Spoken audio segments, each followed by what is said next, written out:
மார்க்கம் அனுமதிக்கிறது. ஆனால் அவரை தவிர வேறு யாராவது புகழணும் பார்க்கணும் என்ற வசீகரின் நெருச்சினா நபிகள் நாயகம் ஸல்லல்லாஹு அலைஹி வஸல்லம்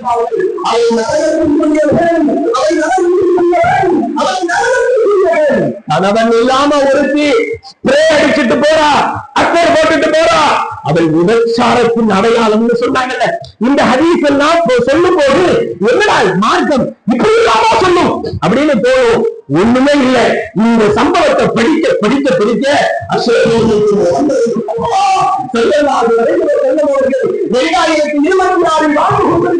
சமூகத்திற்கு எவ்வளவு அற்புதமான அப்படிங்கிறத புரிய முடியுது.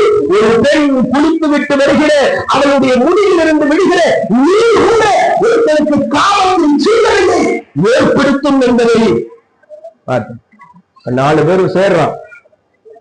ஒரு பெண் சிக்கிட்டால நேர போய் ஒருத்த அந்த பெண்ணை பிடிக்கிறான். பெண்ணை பிடிக்கும் போது கணவன் சும்மா இருப்பானா? சும்மா இருப்பானா?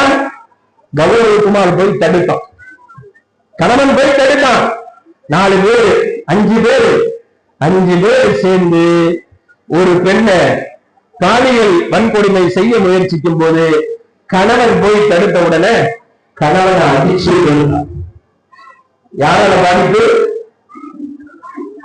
சொந்த மண்ணில வாழ்றதுக்கு வழி இல்ல. இங்க வந்தா கொஞ்சம் வேலை கிடைக்கும், குடும்பத்தோட போயிட்டா அவரும் வேலையோட பிள்ளைகளையும் பார்த்துக்கிறானு ஒன்றும் தெரியாம அவனுக்கு பின்னால வந்தானே, பின்னாகுமாருக்கு பின்னால வந்தானே கௌரவகுமார் ஒரு தப்பும் செய்யல. இன்னொரு ஆண் இருக்கிற இடத்திற்கு தன்னுடைய மனைவியை கூட்டிட்டு போறான். இதுதான் தப்பு. அதனுடைய விளைவு என்னாச்சு? ஏன் ரசூலுல்லாஹ் இப்படி சொன்னாங்க? கௌரவகுமார் எங்கிருக்கு கண்ணை தூக்கி தலையில போட்டு கௌரவகுமார் கொண்டுட்டான். 5 பேர் சேர்ந்து வனிதா குமாரியை கற்பழிக்கிறார்கள். பக்கத்துல குழந்தை இருக்குல்ல, குழந்தை, அந்த குழந்தை தாய்க்கு நேருகிற கொடூரத்தை பார்த்து பயந்து அழுகுது.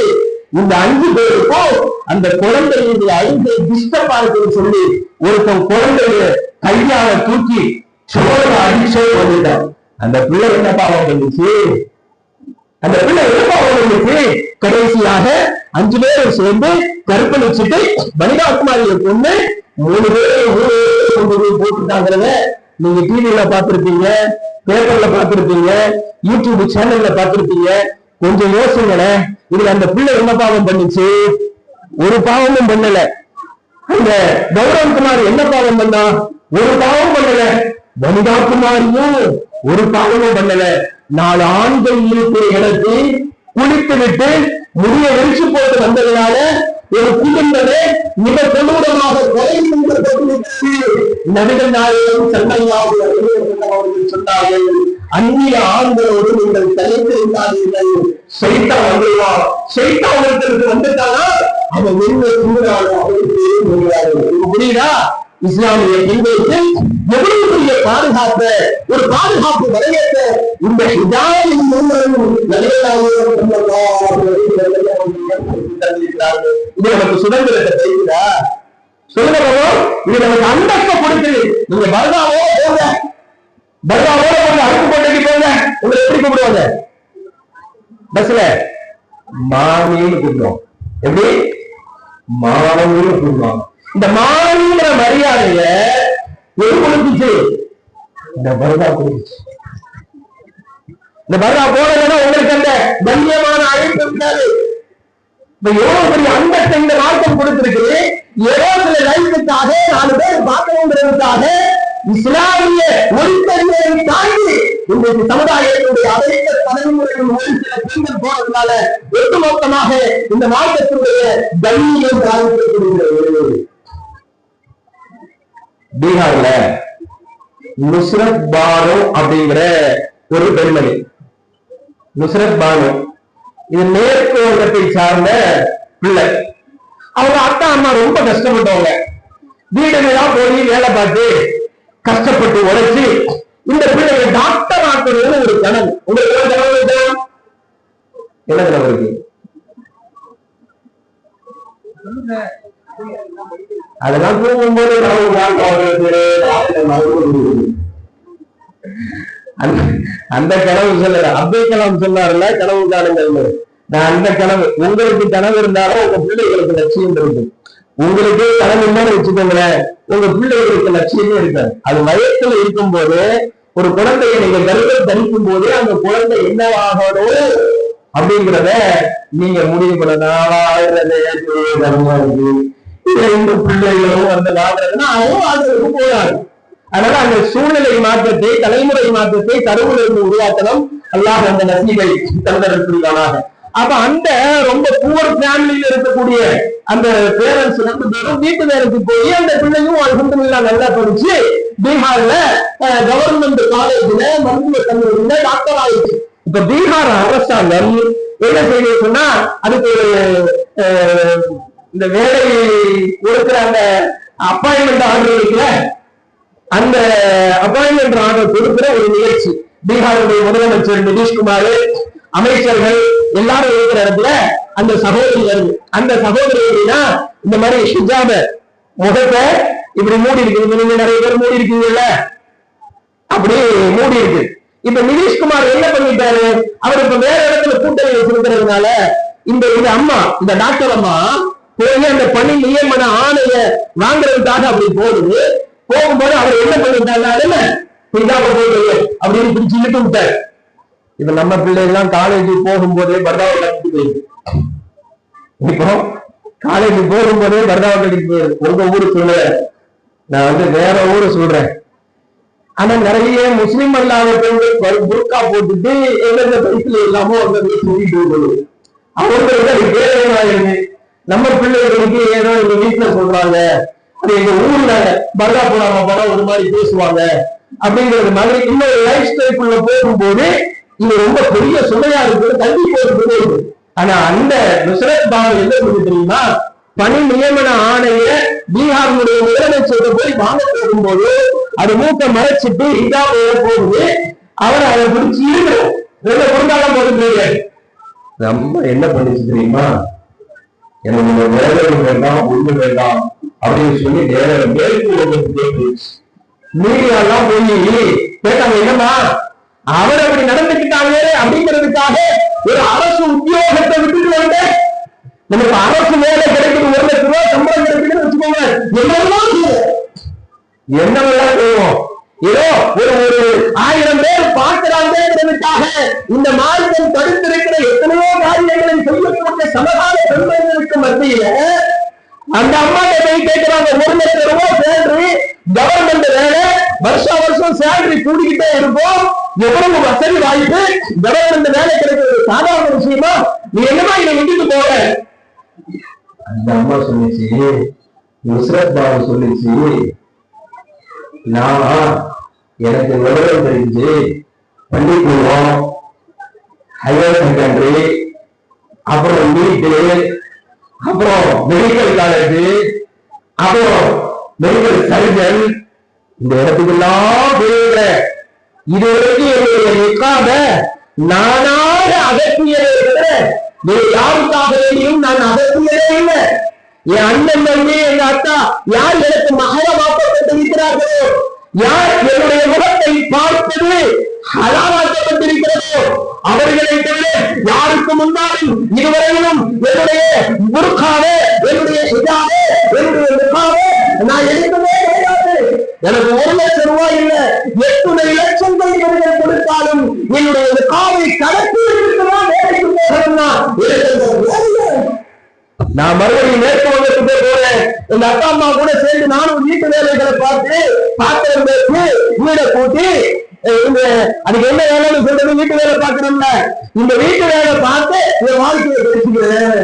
இப்ப நம்ம வீட்டுல எல்லாம் ஒரு பிள்ளை படிச்சுட்டு வந்துருச்சுன்னு வச்சுக்கோங்கள, இந்த பாத்திரங்கள் உலகெல்லாம் நம்ம சாவாங்க. நான் படிச்ச பிள்ளை, நம்ம படிச்சுட்டா பாத்திரங்கள் இருக்கா. ஆனா நம்ம என்ன, நம்ம படிச்ச பிள்ளை, நாங்கெல்லாம் வீடு தூக்க மாட்டோம், நாங்கெல்லாம் 8 மணிக்கு தான் எழுதிட்டோம். படிச்ச பிள்ளைங்க, படிச்ச பிள்ளைனால நானுமே இருக்கணும், படிச்ச பிள்ளைனால பொறுப்பாக இருக்கணும், படிச்ச பிள்ளைனால எல்லாத்தையும் செய்யணும். ஆனா படிச்சிருக்கிறோம் எல்லாரையும் பார்க்க மாட்டோம், நாங்க உத்தியோகத்துக்கு மட்டும்தான் போவோம் ஒரு சிந்தனை இருக்குல்ல.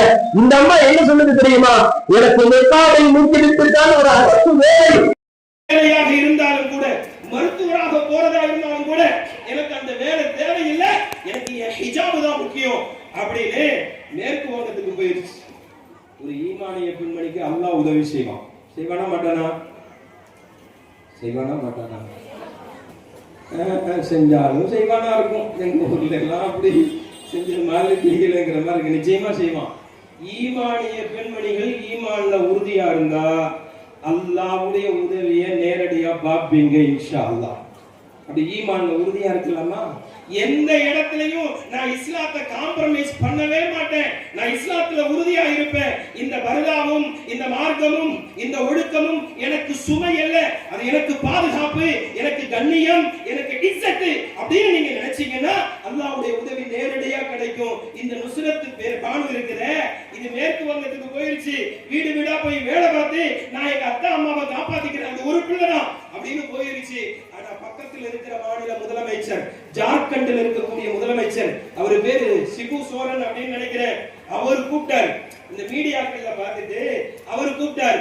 அவர் சொன்னாரு, ஏமா நீ ஏன் மாநிலத்துக்கு வா, ஏன் மாநிலத்துக்கு வா, பீகார்ல 1 லட்சம் ரூபாய் தானே உனக்கு சேலரி, நான் 3 லட்சம் ரூபாய் தரேன், உனக்கு கவர்மெண்ட் பிளாட் தர்றேன், கவர்மெண்ட்ல இருந்து உனக்கு வாகனம் ஏற்பாடு பண்ணி தர்றேன், என் கவர்மெண்ட்ல இருந்து போலீஸ் செக்யூரிட்டி உனக்கு தர்றேன், எவனும் உன் பர்தா மேல கைய வைக்க முடியாது, நீ உன் புர்காவோட ஜார்க்கண்ட் முழுவதும் போய் சேவை செய் அப்படின்னு.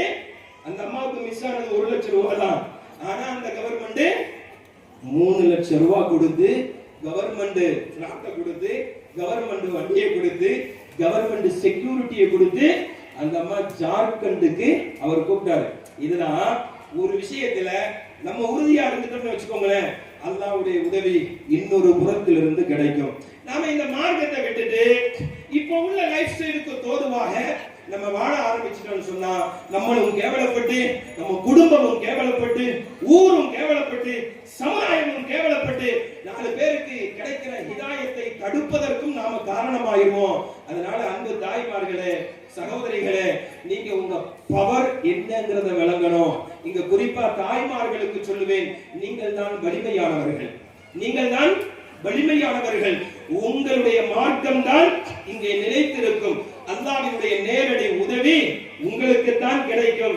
அதனால இன்ஷா அல்லாஹ் இந்த நவீன கால சூழல்ல எந்த விதமான வழிகேட்டுக்கும் அடிமைப்படாமல் நீங்க உறுதியா இருந்தா ஒரு நல்ல ஜெனரேஷனை இன்ஷா அல்லாஹ் இந்த மண்ணுல உருவாக்கிட முடியும். அப்படி ஒரு முயற்சி எடுக்கலாமா? என்ன முயற்சி? ஏதோ முயற்சின்னு சொல்றீங்க, எடுக்கிறோம் அப்படிங்கிறத நீங்க முடிக்கிறதுல இருந்தே தெரியுது. ஒண்ணும் இல்ல, ரமலான் வருது, ரமலான் வருதுல்ல, ரமலான்ல குர்ஆனோட ஒரு தொடர்பு வைக்கணும், குர்ஆனோட ஒரு தொடர்பு வைக்கணும். குர்ஆன் ஓத தெரியாம அப்படின்னு யாரும் இருக்கக்கூடாது. குர்ஆனை இன்ஷாஅல்லாஹ் ஈஸியா ஓதிடலாம், குர்ஆனை ஈஸியா ஓதிடலாம். அல்லாஹ் அவ்வளவு பெரிய வலிமையை குர்ஆனுக்கு தந்திருக்கிறான். இப்ப என்ன தெரியுமா, நம்ம எல்லாரும் வாழ்றதுக்கு போராடிட்டு இருக்கிறோம், அப்படிதானே? வாழ்றதுக்கு போராடிட்டு தானே இருக்கிறோம். ஏன்னா பிறந்ததிலிருந்து போராடுறோம், பிறந்ததிலிருந்து பிறக்கும் போதே போராடிட்டு தான் வர்றோம். தாயினுடைய கருவறையிலிருந்து வெளியே வர்றதுக்குன்னா எவ்வளவு போராட்டம், தாயை கஷ்டப்படுத்தி நம்மளும் கஷ்டப்பட்டு போராடி வெளியே வர்றோம். அதுக்கப்புறம் புரள்றதுக்கு போராடுறோம். உங்க ஊர்ல புரள்றதுன்னு சொல்லுவாங்களா? எப்படி குப்புறப்படுக்கிறதா?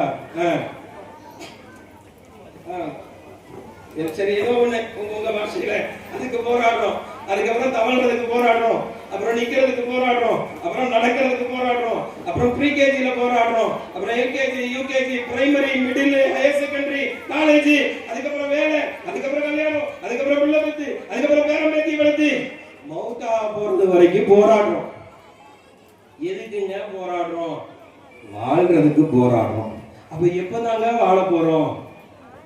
எப்பதான் நம்ம வாழ போறோம்? பிறந்ததிலிருந்து மௌத்தா போறது வரைக்கும் போராடிக்கிட்டே இருக்கிறோமே, நம்ம எப்ப வாழ போறோம்? ஒரு 80 வயசு 90 வயசுல இருக்கிறவங்கள்ட்ட போய் நீங்க கேளுங்க, நீங்க வாழ்ந்துட்டீங்களா அப்படின்னா, எங்க வாழ்ந்தேன், உங்களை எல்லாம் பெத்து வளர்த்து ஆளாக்கி மேய்ச்சி அதுக்கே காலம் போயிருச்சு, நான் எங்க வாழ்றது? இதுக்கு இடையில தான் வாழணும். நபிகள் நாயகம் ஸல்லல்லாஹு அலைஹி வஸல்லம் அவர்கள் மிக அற்புதமான ஒரு வாழ்க்கை நிறைய நமக்கு கற்றுத் தந்திருக்கிறார்கள். இன்ஷா அல்லாஹ் குர்ஆனை ஓதுங்க, குர்ஆனை உதட்டுல ஓதக்கூடாது, குர்ஆனை உள்ளத்துல ஓதுங்க. இன்ஷா அல்லாஹ் மகிழ்ச்சியான ஒரு வாழ்க்கையை அல்லாஹ் நமக்கு தருவார். நீங்க காசு பணம்லாம் நிறைய வந்து நிறைய இடம் இருந்து அப்படி எல்லாம் வாழ்ந்துடலாம் அப்படின்னு நினைச்சா அப்படி வாழ முடியாது. சமீபத்துல கேரளாவுல சிஜே ராய் அப்படின்னு ஒருத்தர், அவர் யாருன்னு சொன்னா 13 வயசுல ஒரு விலை கூடுன ஒரு கார் பக்கத்துல போய் நின்னாரு. ரொம்ப விலை கூடுன காரு. அவன் விரட்டி விட்டான் செக்யூரிட்டி, இங்க எல்லாம் நிக்க கூடாதுன்னு சொல்லி. அப்போ இந்த காரில இருந்து என்ன விரட்டி விடுறியா அப்படின்னு சொல்லி 26 வயசுல அந்த காரை வாங்கிட்டார். இது உண்மையிலே பெரிய சாதனை தானே, சாதனை தானே. கல்யாணம் முடிச்சு 3வது மாசத்துல மாமியாரு உனக்கெல்லாம் இந்த வீடு கிடையாது அப்படின்னு சொன்னா 3 வருஷத்துல மாமியாரையே விரட்டிட்டு அந்த வீட மருமக எடுத்துட்டானா அந்த மருமக சாதனையாளர் தானே. இல்ல புருஷனை கூட்டிட்டு மாப்பிள்ளையை கூட்டிட்டு தனியா போய் இன்னொரு வீடை கட்டி மாமியாருக்கு முன்னால அப்படியே கம்பீரமா நடந்து வந்தா ஒரு சாதனை தானே. அப்ப 13 வயசுல எந்த காரில் இருந்து விரட்டப்படுகிறாரோ அதே காரை 26 வயசுல வாங்குறாரு. இப்ப சமீபத்தில் அவருக்கு 13 ரோல்ஸ் ராய்ஸ் கார் சொந்தமாக இருக்கு, ஒரு ஹெலிகாப்டர் சொந்தமா இருக்கு. Kochi, Ernakulam, Bengaluru, Chennai, Dubai, Singapore, London எல்லா இடத்துலயும் ப்ராப்பர்ட்டிஸ் இருக்குது, எல்லா இடத்துலயும் ப்ராப்பர்ட்டிஸ் இருக்குது. இவர் வாழ முடியும்ல, இவர் வாழ முடியும்ல. ஆனா ஒரு இடி ரைடு வருது, இடி ரைடு வருது, ரூமுக்குள்ள போறாரு, ஆபீஸ்ல தன்னுடைய ஓன் லைசன்ஸ் ஹோல்டர் அவரு ரிவால்வர் எடுக்கிறாரு, சுட்டுறாரு, சூசைட் பண்ணிக்கிட்டாரு. 13 Rolls Royce car, helicopter, building எல்லாமே போச்சு. அப்ப என்னன்னா ஒரு சின்ன சோதனையை கூட தாங்கக்கூடிய வலிமை அவர்கிட்ட இல்ல. ஏன்னா அவர்கிட்ட காசு, பணம், பங்களா, வீடு, சொத்து, சுகம், கம்பெனி எல்லாம் இருக்கு. கம்பெனியுடைய பேர் என்னன்னா கான்பிடன்ட். கான்பிடன்ட்னா என்னது? கான்பிடன்ட்னா என்னது? நம்பிக்கை. கம்பெனி பேர்ல நம்பிக்கை இருக்குது, ஆனா அவருக்கு நம்பிக்கை இல்லை. ஆனா இதே நேரத்துல நான் முடிச்சிட்டேன், என்னடா இவர் பேசிட்டே போறாரு, இன்னும் எத்தனை கதையை சொல்ல போறாரோ, எப்ப முடிக்க போறாரோ அப்படிலாம் யோசிக்காதீங்க. நான் முடிச்சிட்டேன். நபிகள் நாயகம் ஸல்லல்லாஹு அலைஹி வஸல்லம் ஸலவாத் சொல்லிரலாமே. ஸல்லல்லாஹு அலைஹி வஸல்லம் ஒரு நாள் மஸ்ஜிது நபவியில உட்கார்ந்து இருக்கிறாங்க. டெய்லி ஃபஜ்ருக்கு பின்னால, சுபஹுக்கு பின்னால ஏதாவது ஒரு வசனத்தை சொல்லுவாங்க, ஏதாவது ஒரு நபிமொழியை சொல்லுவாங்க. எதுவும் இல்லைன்னா தான் கண்ட கனவை சொல்லுவாங்க. தான் கனவு காணலைன்னா வந்திருக்கிறவங்க கிட்ட நீங்க ஏதாவது கனவு கண்டீங்களா அப்படின்னு அது விளக்கம் சொல்லுவாங்க. இது இயல்பாக நடக்கும். ஆனா ஒரு சஹாபி மட்டும் அதுல உட்கார மாட்டார், அவர் எந்திரிச்சு போயிடுவார். எல்லாருக்கும் சங்கடமா இருக்கும், என்னடா எல்லாரும் உட்கார்ந்து ரசூலுல்லாஹ் பேசுறத நேரடியா கேட்கிறாங்க, அது எவ்வளவு பெரிய நிஸ்பத். இப்ப சனதுன்னு ஒண்ணு வாங்குறாங்கல்ல, இந்த ஹாஃபிலாக்கள் சனது, ஆலிமாக்கள் சனது. இந்த சனதுன்னா என்ன? வெறுமனே ஒரு பேப்பரா, அது ஒரு லேமினேஷன் பண்ணி போட்டுக்கிறதா இல்ல. இவங்களுக்கு எந்த உஸ்தாத் ஓதி கொடுத்தாரோ அந்த உஸ்தாது இன்னொரு உஸ்தாதுக்கு ஓதிப்பார். அப்படியே அந்த உஸ்தாது போய் ஒரு தாபியிட்ட, தபர் தாபியிட்ட, அப்புறம் சஹாபிட்ட, அப்புறம் அது நேரடியா எங்க போகும்? நபிகள் நாயகம் ஸல்லல்லாஹு அலைஹி வஸல்லம். இந்த பேப்பர்ங்கிறது ரசூலுல்லாஹ்வுக்கும் நமக்குமான ஒரு தொடர்பு. இதுக்கு பேர் தான் சனத், ஒரு தொடர். அந்த சனதுக்கு அவ்வளவு பெரிய வேலை இருக்கு. சும்மா அந்த பேப்பரை கொண்டு போய் வச்சிட கூடாது. ரசூலுல்லாஹ்வோட நமக்கு ஒரு நிஸ்பத்து, ஒரு சனது இங்க ஏற்பட்டிருக்கிறது. அப்ப ரசூலுல்லாஹ்வோட நேரடியாக பேசுற அந்த சபையில போய் உட்கார்ந்து ரசூலுல்லாஹ்வுடைய பேச்சை இவர் கேட்காம இவர் மட்டும் எந்திரிச்சு போறாரு அப்படின்னு எல்லாருக்கும் சங்கடம். அப்போ ரசூலுல்லாஹ் வந்து சொன்னாங்க, யார சொல்லா இவர் டெய்லி எந்திரிச்சு போயிடுறாரு அப்படின்னு. சரி, நாளைக்கு அவர் உட்கார வைங்க என்னன்னு கேட்டுருவோம். அடுத்த நாள் வந்தாரு, ரசூலுல்லாஹ் பேச ஆரம்பிச்சாங்க. அவரை எந்திரிச்சாரா, 2 பேரும் கையை பிடிச்சு உட்கார வச்சாங்க. உட்காரு அப்படின்னா, நான் போனேங்க. உட்காரியா? என்ன ரசூலுல்லாஹ் பேசிட்டு போ அப்படின்னு இப்படி நான் சொன்ன மாதிரி சொல்லல, கொஞ்சம் கைண்ட்லியா ஹம்பிளா சொல்லியிருப்பாங்க. அப்போ ஸல்லல்லாஹு அலைஹி வஸல்லம் யார சொல்லா இவர் டெய்லி எந்திரிச்சு போறாரு என்னன்னு கேளுங்க. அப்ப ரசூலுல்லாஹ் கேட்டாங்க, என்ன தோழரே எந்திரிச்சு போறீங்க? அவர் சொன்னார், யா ரசூலல்லாஹ் எனக்கும் ஆசை தான் நபியே, இந்த மஜ்லிஸ்ல நூற்றுக்கணக்கானவர்கள் உட்கார்ந்து இருக்கும் போது, ஆயிரக்கணக்கானவர்கள் உட்கார்ந்து இருக்கும் போது எனக்கும் இந்த சபையில உட்காரணும்னு ஆசைதான். ஆனால் யா ரசூலல்லாஹ் நான் இங்க ஃபஜ்ர் தொழுகைக்கு வந்துருவேன். நான் எங்க பாக்குறீங்க? இங்க தானே. நான் ஃபஜ்ர் தொழுகைக்கு வந்துருவேன்.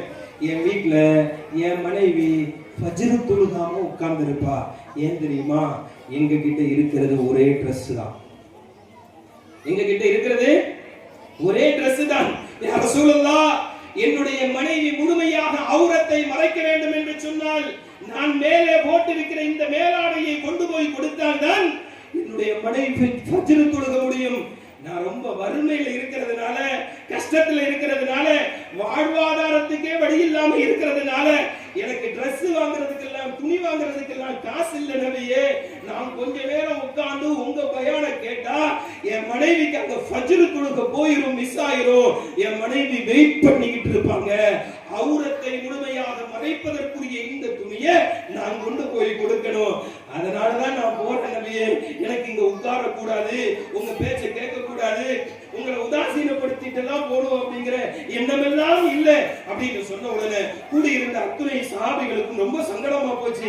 என்னடா நம்ம எல்லாம் 1-2 Dress வச்சிருக்கிறோம், இவருக்கு ஒரு Dress போட்டு கணவனும் மனைவியும் அந்த Dress தான் யூஸ் பண்ணிட்டு இருக்காங்க அப்படின்னா எவ்வளவு பெரிய வறுமையில இருப்பாங்க அப்படின்னு நபிகள் நாயகம் ஸல்லல்லாஹு அலைஹி வஸல்லம் அவர்கள்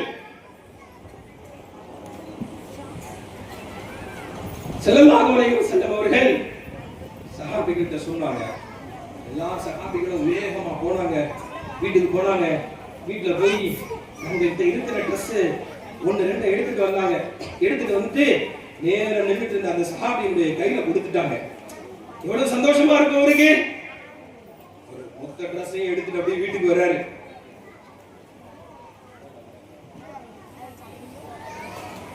மொத்த Dress-ஐயும் எடுத்துட்டு வீட்டுக்கு வர்றாரு.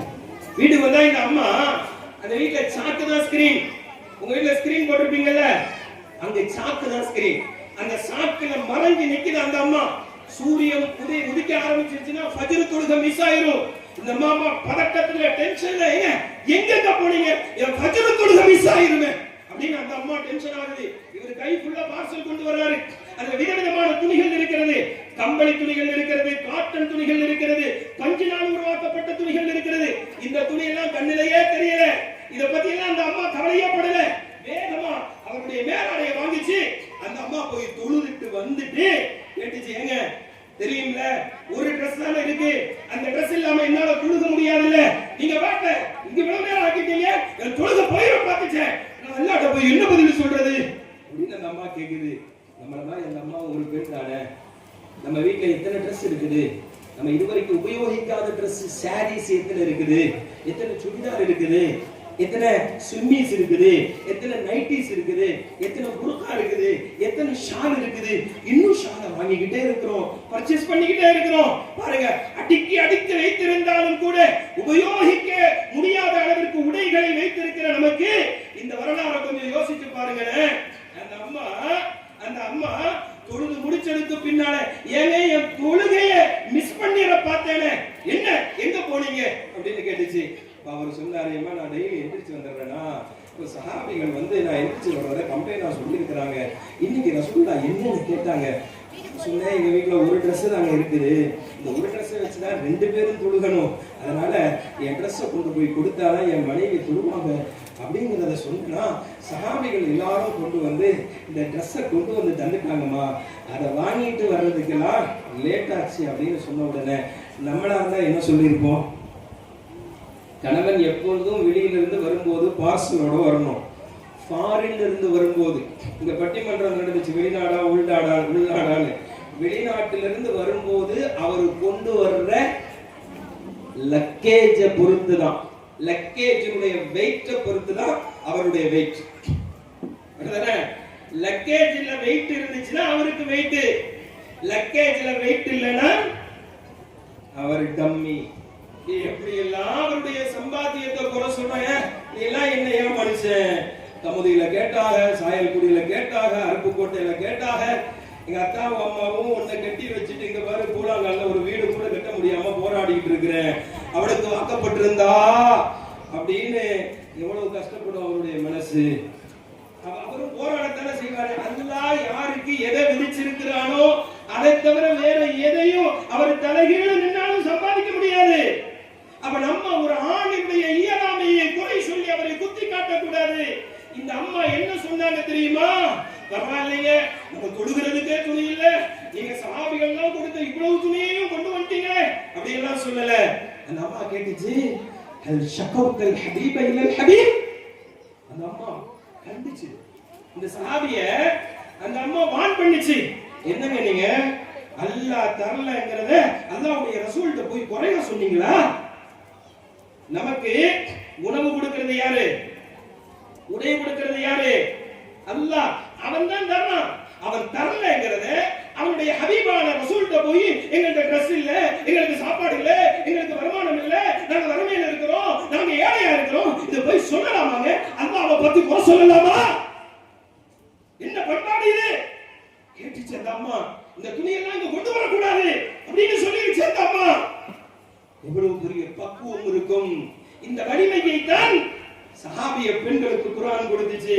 அவங்களுக்கு எது இருக்கிறதோ அதை கொண்டு வாழ பழகிக் கொண்டார்கள். மகிழ்ச்சியான வாழ்க்கை அவர்களுக்கு இருந்தது. நமக்கு இன்னைக்கு வீடு இருக்கு, வாசல் இருக்குது, நகை இருக்கிறது, இடம் இருக்குது, எல்லாம் இருக்குது, வாழ்றதுக்கு போராடிக்கிட்டு இருக்கிறோம். எங்க அத்தா எனக்கு அதை தரல, எங்க அம்மா எனக்கு இதை தரல, என் அக்கா தங்கச்சிக்கு நகைய நிறைய போட்டுட்டா, எங்க அண்ணன் பொண்டாட்டி கொண்டு போயிட்டா, என் நாத்தனார் அப்படி செஞ்சுட்டா. வாழ்க்கை முழுவதும் கணவன் வீட்டுக்காரர்களை, நம்முடைய பெற்றவர்களை குறை சொல்லி மௌத்தா போறது வரைக்கும் வாழாம வாழ்றதுக்கு போராடி கொண்டிருக்கக்கூடிய ஒரு மோசமான சூழ்நிலையில் நாம் வாழ்ந்து கொண்டிருக்கிறோம். அல்லாஹ் எதை நமக்கு கொடுத்திருக்கிறானோ அதை வச்சு சந்தோஷமா மகிழ்ச்சியாக வாழ முடியும். அப்படிப்பட்ட வாழ்க்கையை அவர்களுக்கு, நம்மள மாதிரி பொம்பளை தானே அது, அதுக்கும் நகை போடணும்னு ஆசை இருக்காதா? அதுக்கும் விதவிதமான ட்ரெஸ் போடணும்னு ஆசை இருக்காதா? அதுக்கும் கணவன் கூட வெளியே போகணும்னு ஆசை இருக்காதா? அதுக்கும் பிள்ளைங்க அப்படி வளர்க்கணும் இப்படி வளர்க்கணும்னு ஆசை இருக்காதா? தன்னுடைய கணவனுக்கு ஒரு ஒட்டகம் இருக்கணும், அந்த ஒட்டகத்துக்கு நாமளும் உட்கார்ந்து போகணும் அப்படி எல்லாம் ஆசை இருக்காதா? இருக்கத்தான் செய்யும். ஆனாலும் கூட அல்லாஹ் எதை கொடுத்தானோ அதை கொண்டு பொருந்திக் கொள்ள வேண்டும் என்கிற மிகப்பெரிய வலிமையை அல் குர்ஆன் ஷரீஃப் அவர்களுக்கு கொடுத்தது. அவர்கள் குர்ஆனை உதடுகளால் ஓதவில்லை, உள்ளத்தால் ஓதினார்கள். அதனால அவங்களுக்கும் நோய் வந்துச்சு, அவங்களுக்கும் கஷ்டம் வந்துச்சு, அவங்களுக்கும் சங்கடங்கள் வந்துச்சு, அவங்களுக்கும் இயலாமை இருந்துச்சு, அவங்களுக்கும் நெருக்கடி இருந்துச்சு. ஆனால் எதுவும் அவர்களுடைய வாழ்க்கையை பாதிக்கவே இல்லை. எதுவும் அவர்களுடைய வாழ்க்கையை பாதிக்கவே இல்லை. நம்ம என்ன நினைக்கிறோம் தெரியுமா? காசு, பணம், வீடு, சம்பாத்தியம் இதெல்லாம் இருந்தாதான் பூலாங்கால வாழ முடியும்னு நினைக்கிறோம். அந்த வீட்டை பாக்குறோம், இந்த வீட்டை பாக்குறோம், நம்ம நிம்மதியா போயிருது. நம்ம நினைக்கிறோம் அந்த வீட்டுக்காரர் நிம்மதியா இருக்கானு, அவ இன்னொரு வீட்டுக்காரிய பாக்குறா, அவ இன்னொரு நகையை பாக்குறா, அவ இன்னொரு குர்காவை பாக்குறா, அவ இன்னொருத்தனுடைய கணவனுடைய அந்தஸ்தை பாக்குறா. இப்படி யாருமே நிம்மதி இல்லாத ஒரு வாழ்க்கையை வாழ்ந்துட்டு இருக்கிறோம். ஆனால் குர்ஆன் இருக்கிறது, எல்லாவற்றையும் தாங்கி நிற்கக்கூடிய ஒரு மிகச்சிறந்த வலிமையை குர்ஆன் தருகிறது. அதனால இன்ஷா அல்லாஹ் இந்த ரமலானோடு ஒரு குர்ஆனுடைய தொடர்புல இன்ஷா அல்லாஹ் நாம எல்லாம் வந்துடணும். குர்ஆனுடைய ஒவ்வொரு வரிகளையும் ஆழமாக உள்ளத்துல பதிய வச்சீங்கன்னா, இன்னைக்கு சொல்றேன் இன்ஷா அல்லாஹ் நெக்ஸ்ட் இயர், அடுத்த வருஷம் ஒருவேளை சந்திச்சா, நான் இப்படிதான் ஒரு 8 வருஷத்துக்கு முன்னால சொல்லிட்டு போனேன், நான் அதுக்கப்புறம் இப்பதான் சந்திக்கிறோம். ஒருவேளை சந்திச்சு 8 வருஷத்துக்கு பின்னாலையும் சந்திச்சாலும் கூட அப்ப நீங்க சொல்லுவீங்க, அன்சா அல்லது ஹஸ்ரத் அன்னைக்கு சொன்னீங்க குர்ஆனோட ஒரு தொடர்பு வச்சா மகிழ்ச்சியா வாழலாம்னு சொன்னீங்க. அல்ஹம்துலில்லாஹ் இன்னைக்கு நாங்க சந்தோஷமா வாழ்றோம், மகிழ்ச்சியா வாழ்றோம் அப்படின்னு சொல்லுகிற வாய்ப்பை, நசீபை அல்லாஹ் உங்களுக்கும் எனக்கும் தந்தருள் புரிவானாக. நீங்க பாத்தீங்கன்னா தமிழகத்திலேயே மிக குறைந்த சம்பளம் சேலரி வாங்குறது யாருன்னு சொன்னா இமாம்கள் தான். அப்படிதானா? ரொம்ப கம்மியா சேலரி வாங்குறது. உங்க வீட்டுக்காரர் வெளிநாட்டுல இருக்காருன்னு வச்சுக்கோங்களேன், அவருடைய சேலரியையும் உங்க ஊர்ல இமாமுக்கு பூலாங்கால நிறைய கொடுப்பீங்கன்னு நினைக்கிறேன், எனக்கு தெரியல. உங்க ஊர் இமாமையும் இமாமுடைய சேலரியும் கொஞ்சம் கம்பேர் பண்ணி பாருங்க. ஆனா நீங்க பாருங்க, தமிழகத்திலேயே அதிகம் மகிழ்ச்சியாக வாழுகிற குடும்பங்கள் எதுன்னு பாத்தீங்கன்னா இமாம்களுடைய குடும்பம் தான். ஏன் அப்படின்னா அந்த 10,000 ரூபாயில, அந்த 15,000 ரூபாயில அல்லாஹ் ஒரு மகிழ்ச்சியை கொடுக்கிறான். எதன் மூலம் மகிழ்ச்சியை கொடுக்கிறான்னா, உங்க பிள்ளைகளுக்கு குர்ஆனை சொல்லி கொடுக்கிறார்கள் அல்லவா, அதன் மூலமாக ஒரு மகிழ்ச்சியை கொடுக்கிறான். இதை நான் சும்மா சொல்லிட்டு போகல. நானும் கல்ஃப்ல இருந்தேன், நானும் வெளிநாட்டுல இருந்தேன், நானும் பஹ்ரைன்ல, கத்தர்ல இருந்தேன். நான் 2008ல 50,000 ரூபாய் சேலரி வாங்கினேன். 2008ல 50,000 சேலரி நான் வாங்கினேன். ஆனா 2010ல இந்தியாவுக்கு வந்து இமாமா திரும்ப நான் இமாமா வரும்போது என்னுடைய சேலரி 5000 ரூபாய், 50,000 ரூபாய் சேலரி வாங்கிட்டு இருந்த நான் 5000 ரூபாயில ஒரு குடும்பம் நடத்துறோம்னா முடியுமா? முடியுமா? ஆனா அல்ஹம்துலில்லாஹ் வெளிநாட்டுல இருக்கும்போது என்கிட்ட வீடு இல்ல, வெளிநாட்டுல இருக்கும்போது என்கிட்ட கார் இல்ல, வெளிநாட்டுல இருக்கும்போது என் மனைவிக்கு நான் விரும்பின நகையை வாங்கி போட முடியல. ஏன்னா கமிட்மெண்ட் இருந்துட்டே இருக்கும். நீங்க கமிட்மெண்ட் வச்சிருப்பீங்கல்ல, மாசம் அவர் அனுப்புற சேலரிக்கு ஒரு பட்ஜெட்டை போட்டு வச்சிருப்பீங்க. அது நடக்கவே நடக்காது. ஆனா அல்லாஹ் பரக்கத் செய்யட்டும்.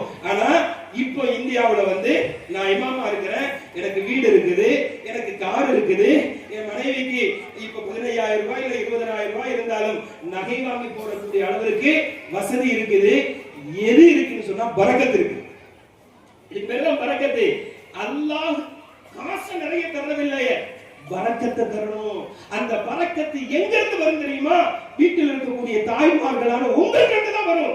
இவர் சம்பாதிக்க போயிருவாரு, அவர் சம்பாதிச்சு கொண்டு வந்து தருவாரு. நீங்க என்ன செய்யணும் தெரியுமா? ஹலாலான காசு மட்டும்தான் இங்க வரணும், ஹராம் வந்துடக்கூடாது. அப்படி நீங்க சொல்லி பாருங்க, அவர் ஹலால மட்டும்தான் சம்பாதிப்பாரு. எப்போ நீங்க ஹராம கொடுத்து உங்க பிள்ளைங்களை வளர்க்க ஆரம்பிச்சிட்டீங்களோ, அந்த குழந்தைகளின் பார்வை ஹராமை தான் தேடும், அந்த குழந்தைகளின் காதுகள் ஹராமான பேச்சுக்களை தான் கேட்கும், அந்த குழந்தைகளின் சிந்தனை ஹராமான காரியங்களை நோக்கித்தான் போகும். சமுதாயம் கெட்டு போச்சு, காலச்சூழல்ல பிள்ளைகளை பள்ளிக்கூடத்துக்கு அனுப்ப முடியலையே அப்படிலாம் சொல்றோம்ல.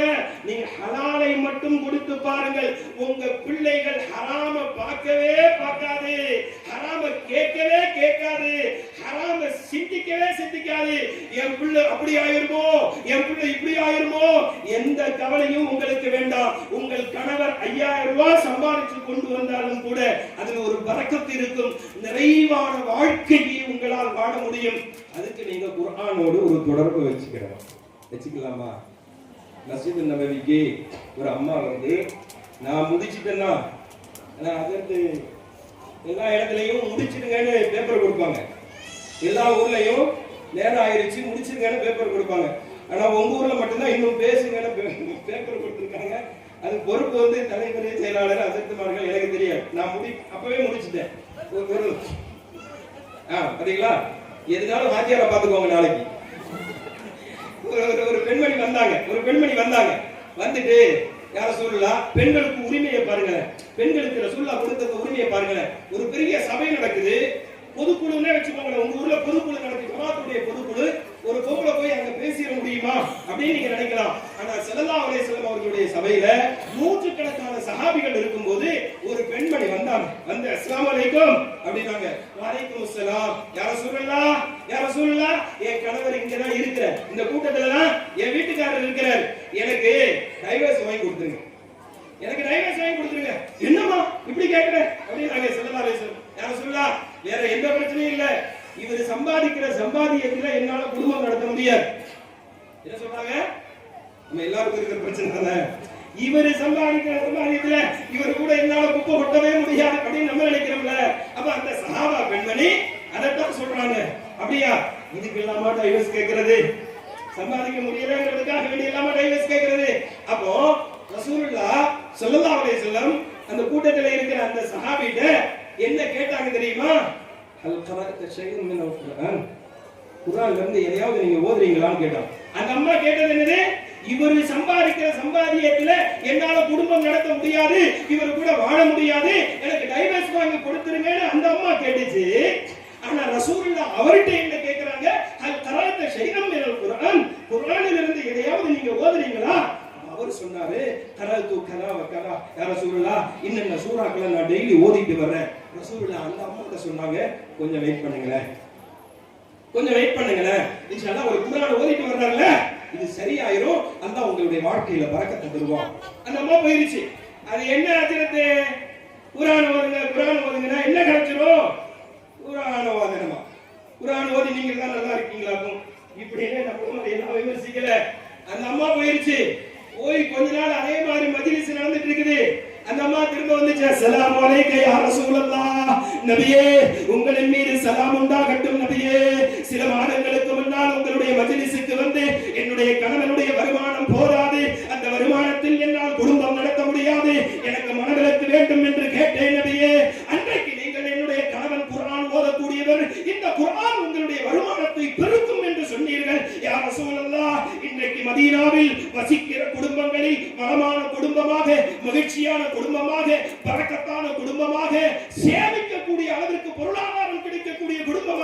என்னுடைய குடும்பம் மகிழ்ச்சியாக வாழ்ந்து கொண்டிருக்கிறேன் நபியே.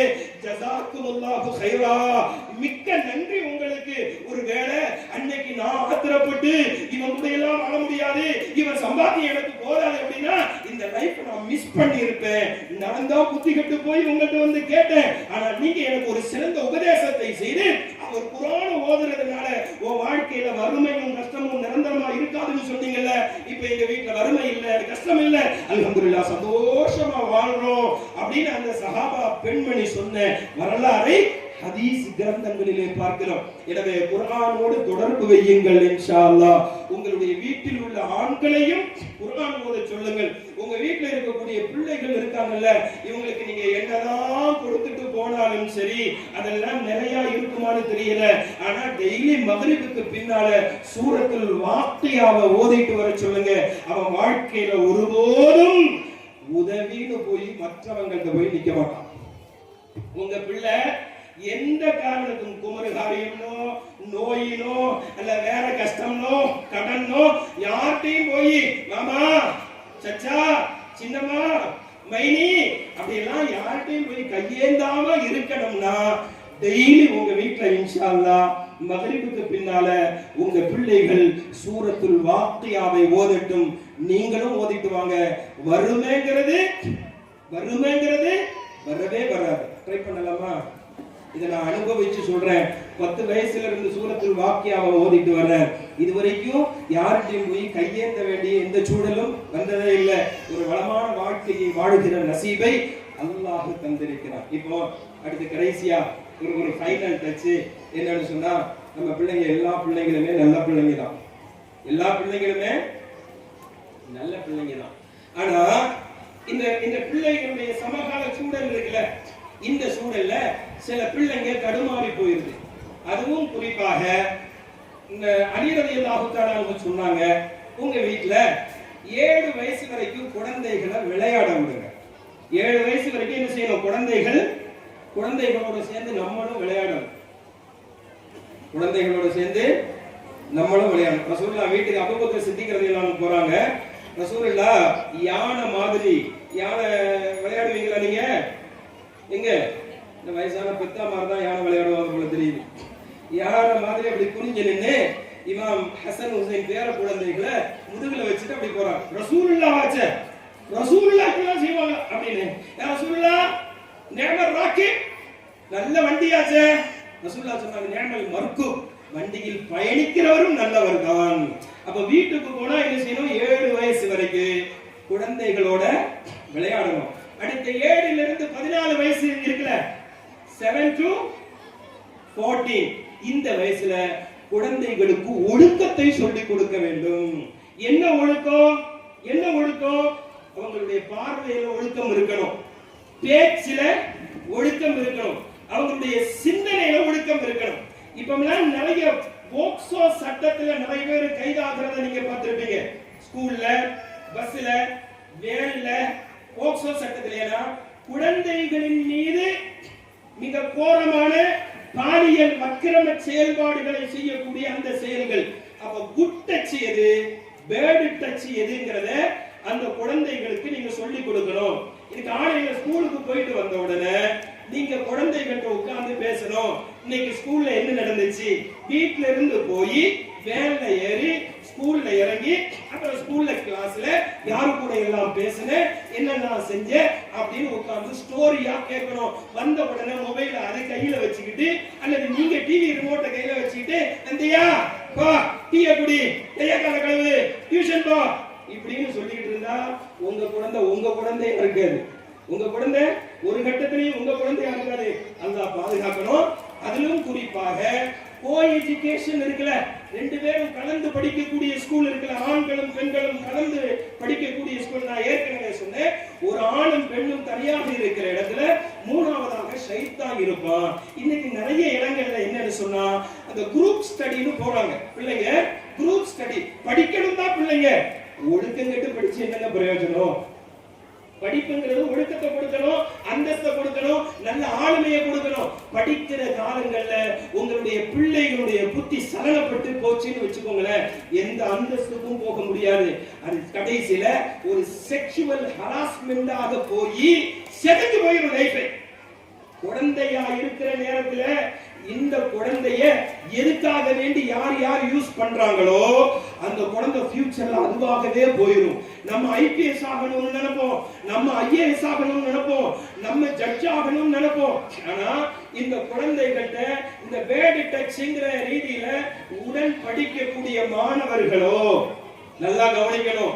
சமகாலத்துல குழந்தைகளுக்கு இருக்கக்கூடிய பிரச்சனைகளை சொல்றேன். உடன் படிக்கிற மாணவர்களோ சில இடங்களில் மாணவிகளோ இப்ப இருக்கிற பெரிய ஆபத்து. சில இடங்களில் மாணவிகளோ எது மாதிரியான அப்ரோச் பண்றாங்கங்கறத நீங்க கவனிச்சிடணும். இப்ப பாத்தீங்கன்னா கேரளாவுல பெரிய பிரச்சனை என்ன தெரியுமா? இஸ்லாமிய பெண்ணும் திருமணம் செய்து கொள்கிறார்கள். கேரள முஸ்லிம் சமூகத்துக்கு பெரும் பிரச்சனையா இருக்கு. புர்காவோட வந்து நிக்குது. நீங்க எல்லாம் உங்க மீடியாக்கள்ல பார்த்திருப்பீங்க. எங்க இருந்துடா இப்படி வந்துச்சு இந்த சமூகத்துல? மதரசாக்களுக்கு ஸ்கூலுக்கு எல்லாம் அனுப்புறோம், வெட்டவர்த்தனமாக வந்து எங்களுக்கு இந்த சுதந்திரம் இருக்கிறது. சென்னையில ஒரு சமீபத்தில் ஒரு ஊர்வலம் வச்சாங்க. பல்லாயிரக்கணக்கானவர்கள் ஓரின சேர்க்கையாளர்கள் வந்து கலந்துக்கிட்டாங்க. அல்லாஹ் பாதுகாக்கணும், நம்ம பிள்ளைகள் அது மாதிரியான ஒரு சூழலுக்கு போயிடக்கூடாது. எங்க இருந்து போகுது தெரியுமா? அது குழந்தை பருவத்தில் இருக்கும் போது எது குறித்து அவர்களிடத்தில் பேசுகிறார்களோ. இது வந்து நீங்க நினைக்கலாம் இதெல்லாம் 10ஆம் கிளாஸ்ல, இது 12வது கிளாஸ்ல. இல்ல 2வது வகுப்பு, 3வது வகுப்பு, 4வது வகுப்புல இருந்தே கவனிக்கணும். ஒரு மோசமான விஷயத்தை அது யாரோ டிரைவரா இருக்கலாம், இல்ல ஆசிரியரா இருக்கலாம், இல்ல உடன் படிக்கிற மாணவியா இருக்கலாம், அல்லது குரூப் ஸ்டடீஸ்க்கு போறாங்கல்ல அங்க இருக்கக்கூடிய வீட்டுக்காரங்களா இருக்கலாம், அல்லது உங்களுடைய நைபர்ஹுட்டா கூட இருக்கலாம், அடுத்த வீட்டுக்காரங்களா இருக்கலாம். ஏதோ ஒரு பழக்கத்தை அந்த குழந்தைக்கு பழக்கிட்டாங்கன்னு சொன்னா அந்த குழந்தைகளுடைய சிந்தனை இருக்குல்ல அதிலிருந்து விடுபடவே செய்யாது. நீங்க பாத்தீங்கன்னா இப்போ நிறைய கஞ்சாவுக்கு அடிக்ட் ஆயிட்டாங்க. கஞ்சாவுக்கு அடிக்ட் ஆன ஒரு பையனை கூட்டி நீங்க ஐபிஎஸ் ஆக்கிட முடியுமா? ஐஏஎஸ் ஆக்கிட முடியுமா? ஜட்ஜ் ஆக்கிட முடியுமா? ஒரு பிள்ளைக்கு கல்யாணம் பண்ணி வச்சிட முடியுமா? முடியாது. அவன் என்ன தெரியுமா? கஞ்சா அடிக்கணும், கஞ்சா அடிக்கணும், கஞ்சா அடிக்கணும். கஞ்சா அடிக்கிறதுக்கு காசு இல்லைன்னா உங்க கழுத்தை போட்டு அறுத்துட்டு போய் கஞ்சா அடிப்பான். அது மாதிரியான ஒரு போதை இன்னைக்கு சமூகம் எங்கும் தலைக்கேறி போயிருக்கிறது. அதனால இந்த பள்ளிக்கூடத்துக்கு போற, அதுவும் குறிப்பாக கோ எஜுகேஷன்ல படிக்கிற சின்ன குழந்தைகள் இருந்து உங்க குழந்தைகளை ரொம்ப கவனமா கையாளுங்க. யார் உங்ககிட்ட பேசினா, என்ன பேசினா, யார் உன்னை டச் பண்ணா, எங்க டச் பண்ணாங்க, எப்படி டச் பண்ணாங்க, அப்படி டச் பண்ணுனா நீ எப்படி அதை எதிர்கொள்ளணும், இதெல்லாம் குழந்தைகளுக்கு நீங்க சொல்லி கொடுத்தே ஆகணும். அதுல கவனமா இருக்கணும். இதுல கோட்டை விட்டுட்டு அதுக்கப்புறம் நம்ம எதைத்தான் கொடுத்தாலும் அந்த குழந்தைகளை நம்ம கண்ட்ரோல்ல எடுக்கவே முடியாது. அப்புறம் போலீஸ் ஸ்டேஷன்ல போய் கெஞ்சுறாங்கல்ல, காவல் நிலையத்துல போய் கெஞ்சுறாங்க, கோர்ட்ல போய் கெஞ்சுறாங்க, என்னமா உன்னை வளர்த்தேனே, அப்படி வளர்த்தேனே, இப்படி வளர்த்தேனே. இது எதுவுமே குடிகாரனுக்கு ஏதாவது தெரியுமா? எப்ப உன் பிள்ளையாச்சே, உன் பொண்டாட்டியாச்சே, நீங்க 1000 அட்வைஸ் பண்ணுங்க, அவனுக்கு ஏறவே ஏறாது. அதே மாதிரிதான் இது மாதிரியான பழக்கம். அந்த பழக்கத்துக்கு அடிமையாயிராம தயவு செய்து நம்முடைய பிள்ளைகளை பாதுகாக்க வேண்டும். அவர்கள் குர்ஆன் உடையவர்களாக, குர்ஆன் வழியில் நடக்கக்கூடியவர்களாக, குர்ஆனோடு வாழக்கூடியவர்களாக, குர்ஆனோடு மரணிக்கக்கூடியவர்களாக, கபரிலும் குர்ஆனுடைய துணை உடையவர்களாக, நாளை சுவர்க்கம் வரையிலும் கொண்டு போய் சேர்க்கிற குர்ஆனோடு வாழ்ந்து மரணிக்கக்கூடிய பிள்ளைகளாக நம்முடைய பிள்ளைகளையும் நம்மளையும் நம்முடைய குடும்பத்தையும் மாற்றிக்கொள்ள வேண்டும். அல்ஹம்துலில்லாஹ், எனக்கு ரொம்ப சந்தோஷமா இருக்கு. இவ்வளவு நேரம் இவ்வளவு தாய்மார்கள் இப்படி உட்கார்ந்து இந்த விஷயத்தை செவி கொடுத்து கேட்டு ரொம்ப அமைதியா கோஆபரேட் பண்ணதுக்கு ஜஸாக்குமுல்லாஹு கைரல் ஜஸா. இதற்கு நிரப்பமான கூலியை, இவ்வளவு நேரம் இங்க உட்கார்ந்திருந்தீங்கல்ல, இதற்கு நிரப்பமான கூலியை அல்லாஹ் உங்களுக்கு இம்மையிலும் மறுமையிலும் தந்தருள் புரிவானாக. உங்களுடைய நோய்கள் இருந்தால் அந்த நோய்களை அல்லாஹ் குணப்படுத்தி தந்தருள் புரிவானாக. நோயே இல்லாமல் ஆரோக்கியத்தோடு வாழக்கூடிய நசீபை தந்தருள் புரிவானாக. மரணிக்கிற பொழுது லா இலாஹ இல்லல்லாஹ் முஹம்மதுர் ரசூலுல்லாஹ் என்கிற கலிமாவோடு மரணிக்கிற பாக்கியத்தை தந்தருள் புரிவானாக. இங்க எப்படி நம்ம உட்கார்ந்திருக்கிறோமோ,